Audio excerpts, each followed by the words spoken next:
Yer va mol-mulk solig'i bo'yicha SMS xabarnoma shakllandi. Endi shu SMS orqali siz qancha soliq to'lashingiz kerakligini bilib olishingiz mumkin. Har yili soliqlarni to'lash to'g'risidagi to'lov xabarnoma sizga SMS shaklida yuboriladi.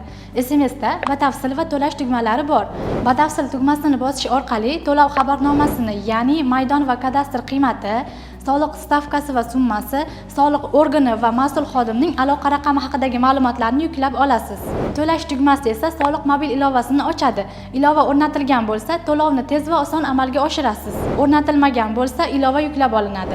Maydon yoki summada farq bo'lsa, kadastr idorasiga murojaat qilishingiz mumkin bo'ladi. Imtiyoz olish huquqingiz bo'lsa, may.soliq.uz orqali yoki soliq organiga asoslovchi hujjat taqdim etishingiz lozim bo'ladi. Jismoniy shaxslar mol-mulk va yer solig'ini teng ulushlarda yarmini 15-aprelgacha, qolgan qismini 15-oktyabrga qadar to'lashlari belgilangan.